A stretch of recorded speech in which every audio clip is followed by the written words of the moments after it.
Hey there! Today I'm going to show you how I make my chocolate overnight oats. Now this is something that I make for breakfast when I have to be on the go early in the morning and I don't want to eat yet. For one thing, I don't eat early because I have to take my thyroid pill and I have to do that on an empty tummy and I can't eat for a while afterwards. So when I have to get out the door early for work, that's the best thing for me to do, is just to pack my breakfast with me. And then it also gives me a little bit of a longer fasting window. So I do like to time restrict eat. So that means I don't typically eat for at least 12 hours between dinner and breakfast. I normally do try to push that further to more like 14, 15 hours on a regular basis. So eating breakfast when I get to work gives me that extra time of fasting. So anyhow, I want to show you how I make my chocolate overnight oats. I really love the chocolate. I'm a chocoholic, so that's one of my favorite things to do, is to make these chocolate overnight oats. And I put raspberries on them as well, and I put Struseli on them. So you guys may have heard me talk about Struseli before, and Struseli is my go-to granola because it has no sugar. It's full of protein, 4 grams per quarter cup, and fiber, 5 grams. And it's full of so many nutrient-dense foods. So this is why I love Struseli on my granola. So today I'm going to show you how I make mine, and I take first a quarter cup of oats, and I use organic oats, the old-fashioned kind for overnight oats. Always organic no matter what, because oats are heavily sprayed with glyphosate, also known as Roundup, and it's fairly toxic. It's banned in Europe, but it's not banned in the US, so look for organic, okay? And then I add 2 tablespoons of chia seeds. I love chia because they're also full of protein and fiber and very little carbs. So, you know, we're gonna have some carbs from the oats, but they're all good carbs. They're slow releasing energy for us. So I'm not afraid to have a little bit of carbs in the morning because I'm so active. And then I'm going to add a tablespoon of cacao powder for my chocolate. And then I also, for the sweetener, because I like a little bit of sweetness, I put dates. I do a chopped up date. Dates are going to be better than like maple syrup or sugar because they do have fiber in them. So they help offset some of the glycemic load that you get from the sugars. And then I'm going to add a tablespoon of pea protein powder.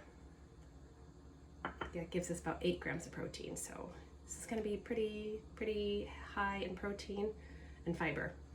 And then I do a dash of cinnamon for flavor, a pinch of sea salt to elevate our flavors. Then I'm going to add a cup of almond milk. I do unsweetened almond milk. I like this brand because this brand has only almonds and salt, sea salt in it. There's no oils of any kind. There's no thickeners if you buy the organic variety. If you don't buy the organic variety, you're going to get the thickeners and stabilizers, which I don't like. They can wreak havoc on our metabolic system. So that's why I prefer just to have straight up, you know, almonds and sea salt and water. Whatever kind of plant-based milk you have, just read the label really carefully. Or you can also use dairy milk. I just tend to not do a lot of dairy milk. But this one, you're still gonna get 3 grams of protein in a cup. So it doesn't have, no, it has protein. So now what I'm going to do is just whisk it up, because you want the cocoa powder to mix in with the liquid. You know, you want it to kind of not have too many of the lumps left in it. I'm gonna mix those dates in. And that's it. It's really simple. And then you're going to pop this in the fridge overnight.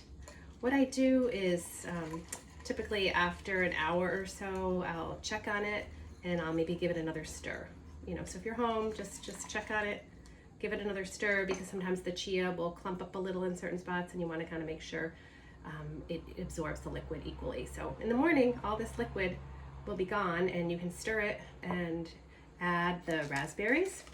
So I have some nice raspberries here. So we're going to do about a quarter cup of raspberries, or any kind of berry, banana, whatever you want to put on there. I like berries because they tend to be a little bit lower on the glycemic index, so that's why I do love to add berries.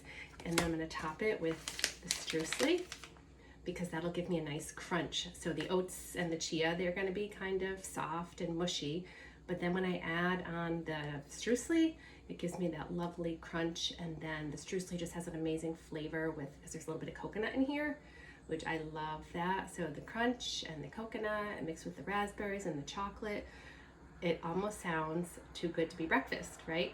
But trust me, it's good for you. There's, no added sugars, full of protein, full of fiber, healthy carbs. It'll give you the energy you need to get through the day, and easy peasy. Make it the day before, pop it in the fridge, grab it in the morning, and you're good to go. So, hope you like it. Tell me in the comments below what you think, or if you have your own version of an overnight oats, I'd love to hear about it. Okay? Have a great day.